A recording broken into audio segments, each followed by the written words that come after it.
Good morning. This is Krisan Murata, and you're listening to the Wednesday in the Word podcast. This is the podcast where we seek not only to understand what a passage of Scripture means, but model how we figure that out. Today, our topic is 3 tips for Bible study in a post-truth world. This is part of the series Bible Study 101, and you can find lecture notes for today's talk on the website at wednesdayintheword.com/BS101-post-truth.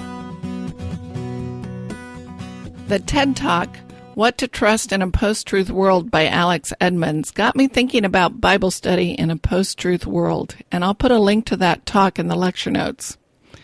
The Oxford Dictionary defines post-truth as, quote, relating to or denoting circumstances in which objective facts are less influential in shaping public opinion than appeals to emotion and personal belief.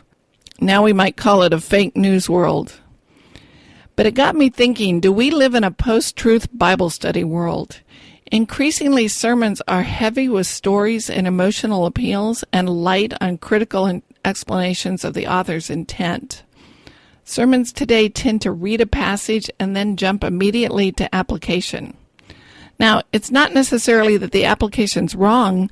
The speaker may or may not have done great Bible study to reach those theories and to reach those stories and appeals. But increasingly, speakers just don't model or show that work in their presentation. And when they jump immediately to application, it leaves listeners with little room for discernment. You really have to work to figure out, how did they get there? What are they thinking? And therefore, is their application, are their stories right? Well, Bible study still involves asking a lot of hard questions, and I, for one, would like to see more of those questions discussed on Sunday mornings. Among several interesting points in the TED Talk that Edmonds makes, he says, quote, due to confirmation bias, we never consider the rival theories because we're so protective of our own pet theory. I find that Scripture echoes that idea. Scripture talks about belief being a matter of the will, that ultimately we believe what we want to believe. The first step toward saving faith is a willingness to believe the gospel might be true, and that principle also applies to Bible study. We have to be willing to believe that a different interpretation might be the best one. As good Bible students, we have to learn to ask questions of the text with the underlying assumption that our preferred answer might be the wrong one. So the questions are things like, why would the author pick that word? Why not pick a different word? How does this idea relate to the previous idea? How does this phrase modify what he just said? Why would he make that point in this context? And so on. So we have to learn to approach the text with the purpose of looking for rival theories or interpretations, rather than just seeking to confirm our own bias, to confirm what we already believe. We have to learn to ask questions, even if we think we already know the answers. And then we learn to approach those answers with the humility to accept that it might be our answer, our favorite answer, that's wrong. Edmonds also said, that's the second example of confirmation bias. We accept a fact as data. The biggest problem is not that we live in a post-truth world, it's that we live in a post-data world. We prefer a single story to tons of data. Now, stories are powerful, they're vivid, they bring it to life, but a single story is meaningless and misleading unless it's backed up by large-scale data. But even if we had large-scale data, that might still not be enough. That's the end of the quote.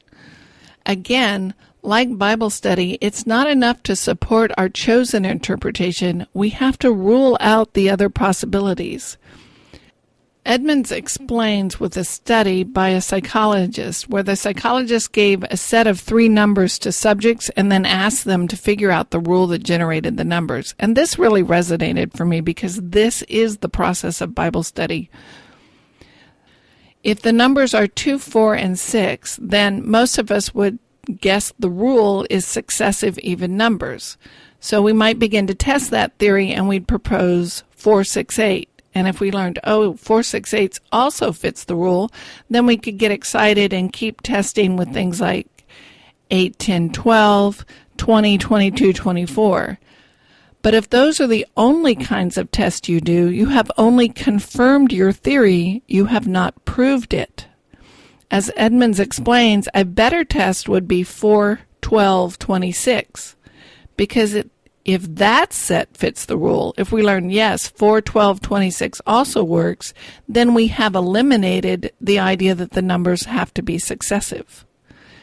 And if 4, 13, 26 fits the rule, then we've eliminated the idea that the numbers have to be even. Maybe they only need to increase. And that kind of testing is essential to Bible study. As good Bible students, we have to learn to test our interpretations with those kinds of hard questions, the questions that might eliminate them. So we ask questions. Our purpose is to learn the rule of the author's original intent. We ask questions that challenge our interpretation, and then we have to revise them accordingly.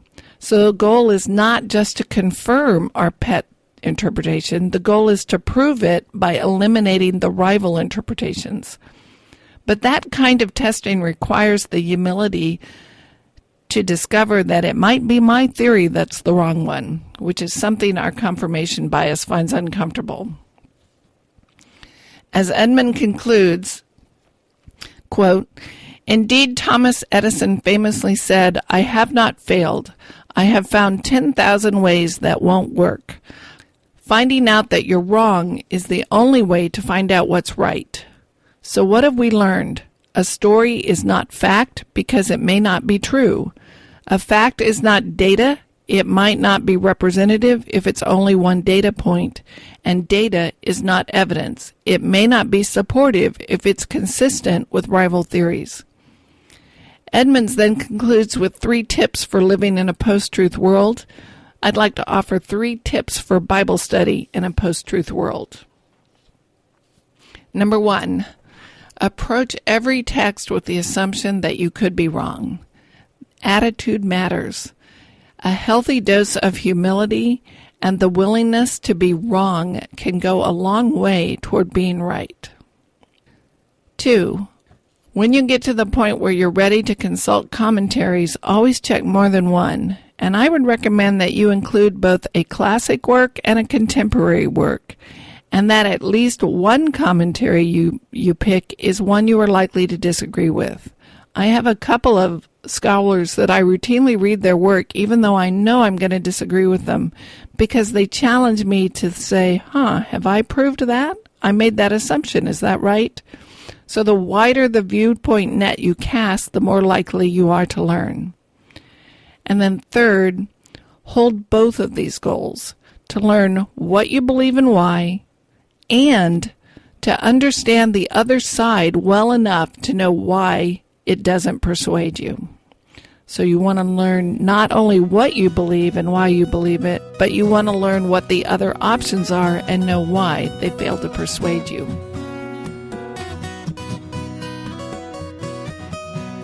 Thank you for listening to Wednesday in the Word.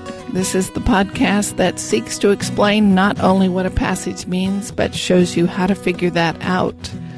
If you've been blessed by this podcast, I would love to hear from you. You can email me through the website, and I'd love to know what you've learned.